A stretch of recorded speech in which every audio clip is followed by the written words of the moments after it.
आज के इस खुदगर्ज दौर के अंदर भी ऐसे ऐसे लोग हैं जो दूसरों के लिए, समाज के लिए, देश के लिए, किसानों के लिए उनके मन में इतनी पीड़ा है कि वो इतनी बड़ी सुप्रीम सैक्रिफाइस कर सकते हैं।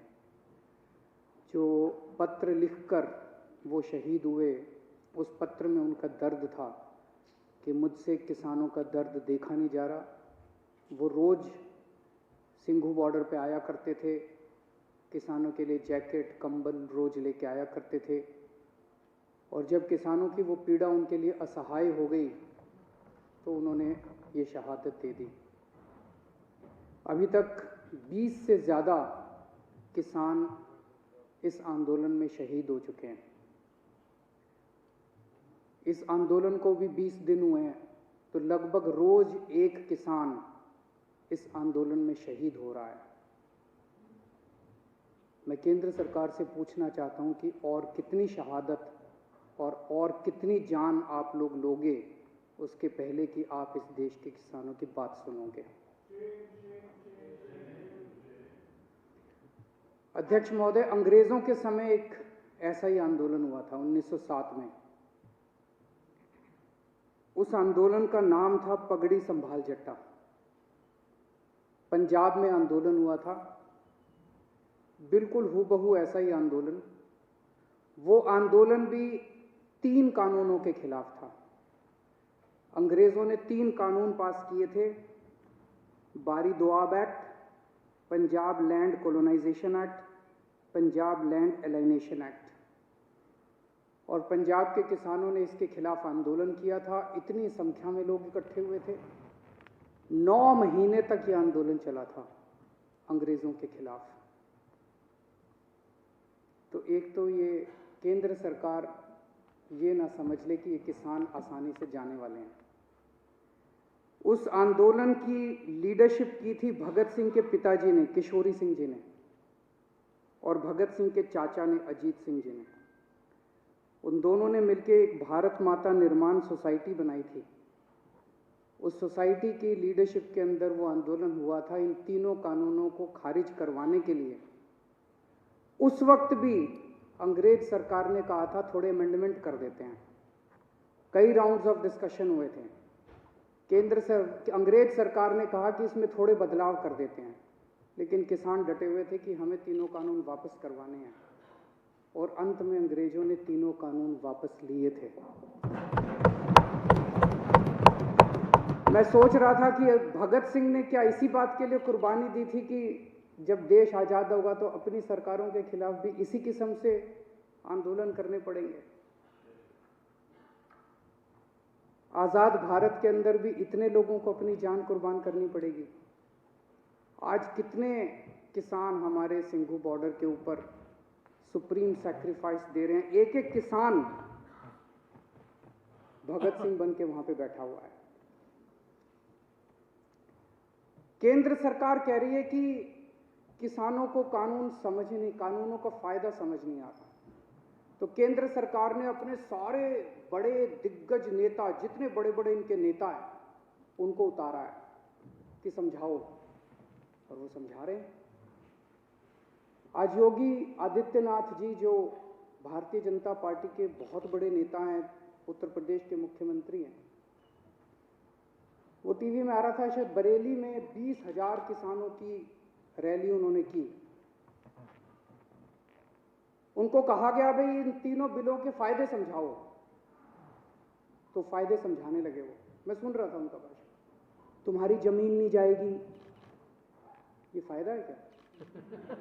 वो तो थी अभी तक, अब जाएगी नहीं, मतलब ये क्या फायदा है?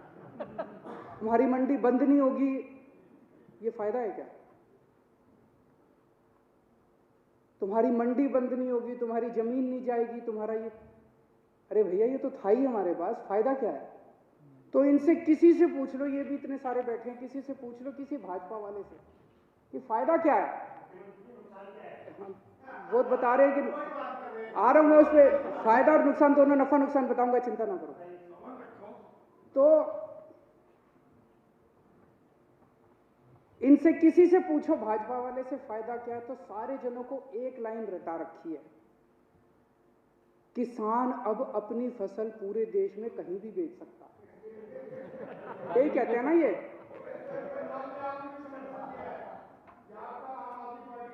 तो एक मिनट मेरे को बोलने दीजिए। मैंने आप लोगों जब बोल रहे थे मैं चुपचाप सुन रहा था। मैं आज धान का एमएसपी 1868 है। उत्तर प्रदेश और बिहार में ये 900,000 रुपए में बिक रहा है। मेरे को बता दो कि पूरे देश में मेरा बिहार और उत्तर प्रदेश का किसान कहां ये फसल बेच के आए कि इसको एमएसपी से ज्यादा दाम मिल जाए। हवा में बात करने से क्या फायदा है? कहीं भी बेच लो, कहीं भी बेच लो। अरे कहां बेच लें, बताओ तो सही। अब हमारे देश का किसान पूरे देश में कहीं भी बेच सकता है। वो देश का किसान कहीं भी नहीं बेचेगा। उनको भी पता है कि कौन बेचेगा। उनसे पंजाब में खरीदेगा, उत्तर प्रदेश में उनसे 800 रुपए में बेच के वही बड़े बड़े पूंजीपति इतनी महंगाई कर देंगे कि वो पूरे देश के अंदर इसको महंगा बेचेंगे। ये किसानों के बेचने के लिए कानून नहीं बनाया गया। तो कहा जा रहा है कि किसानों को भ्रमित किया जा रहा है। किसानों को भ्रमित नहीं किया जा रहा, भाजपाइयों को भ्रमित किया जा रहा है। सारे भाजपाइयों को अफीम खिला दी है और अफीम खिला के कह दिया ये रट के बस यही बोलो। मैंने आज पूरा भाषण सुना योगी आदित्यनाथ जी का, उनको भी नहीं पता इसका क्या फायदा है। वो पूरे भाषण में, वो भाषण था इसी बात के लिए कि किसानों को बताना है कि इसका क्या फायदा है। आज सुप्रीम कोर्ट में केस था, कल भी था। हमारे वकील ने सुप्रीम कोर्ट में खड़े होकर कहा कि किसानों की मांगे जायज हैं, किसानों की मांगे मानी जानी चाहिए। केस इसलिए था कि दिल्ली के बॉर्डर के ऊपर किसान बैठे हैं, इसलिए ट्रैफिक की दिक्कत हो रही है। हमारे वकील ने खड़े होकर कहा जी इसके लिए केंद्र सरकार जिम्मेदार है। आज अगर अभी केंद्र सरकार 1 घंटे में इनकी मांग मान ले, धरना उठ जाएगा। धरना क्यों नहीं उठ रहा? धरना इसलिए नहीं उठ रहा केंद्र सरकार नहीं करने दे रही। तो केंद्र सरकार का वकील बोलता है कि ये दिल्ली सरकार का वकील तो किसानों का वकील बन के बना हुआ है। मैं केंद्र सरकार वाले को कहना चाहता हूं, तुम भी किसानों के वकील बनो, तुम भी किसानों का काम किसके लिए करो।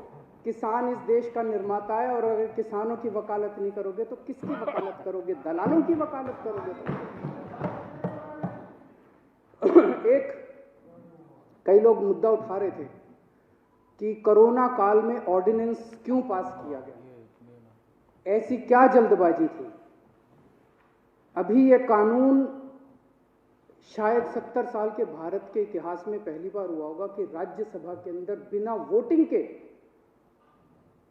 वहां पे राज्यसभा अध्यक्ष ने पास करके पास कर दिया, जबकि पूरा हाउस चिल्ला रहा था। जैसे आप यहां बैठे हैं, कई बार हाउस चिल्लाता है, आपने तो कभी बिना वोटिंग के कोई कानून पास नहीं किया। अगर हाउस चिल्लाता है आप 10 मिनट के लिए एडजर्न कर देते हो, फिर दोबारा बैठते हैं, फिर हाउस ऑर्डर में आ जाता है, फिर वोटिंग कराते हैं। पहली बार ऐसा हो रहा है कि बिना वोटिंग के अंदर 3 कानून बस पास कर दिए अध्यक्ष ने और पास हो गए, कोई वोटिंग नहीं कराई इसको। ऐसी क्या आफत थी कि ये कानून पास कर दिए गए। पिछले 6-7 साल से आप लोग देख रहे हो कि भारतीय जनता पार्टी ने चुनावों को कितना महंगा कर दिया। कितना पैसा खर्च होता है चुनावों के अंदर, कितना पैसा खर्च होता है। ये कानून किसानों के लिए नहीं बनाए गए, ये कानून भारतीय जनता पार्टी के चुनावों की फंडिंग कराने के लिए बनाए गए। इसको ये देश जितनी जल्दी समझ ले, किसान तो समझ गए, बाकी देश भी जितनी जल्दी समझ ले उतना अच्छा होगा। तो अध्यक्ष महोदय, मैं इसका समर्थन करता हूं और ये 3 कानून हैं, ये तीनों कानूनों को मैं सदन के सामने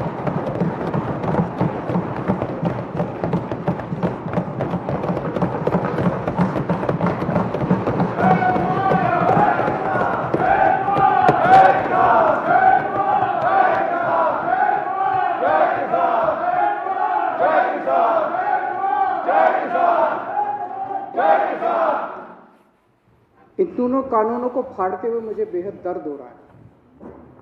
मेरा बिल्कुल मकसद नहीं था इसे फाड़ने का, लेकिन आज जब मेरे देश का किसान सड़कों के ऊपर 2 डिग्री टेम्परेचर के अंदर सड़कों पे सो रहा है और वो तकलीफ में है, तो मैं अपने देश के किसान और अपने देश के जवान के साथ गद्दारी नहीं कर सकता। मैं भी पहले इस देश का नागरिक हूँ, मुख्यमंत्री बाद में हूँ। तो आज इन तीनों कानूनों को ये विधानसभा खारिज करती है और केंद्र सरकार से अपील करती है कि किसानों की बात मानते हुए अंग्रेजों से बदतर मत बनो। अंग्रेजों ने 9 महीने में कानून वापस ले लिए थे, आप कम से कम आज़ादी की इतनी तो इज्जत रख लो कि 20 दिन के बाद अब इन कानूनों को वापस ले लो।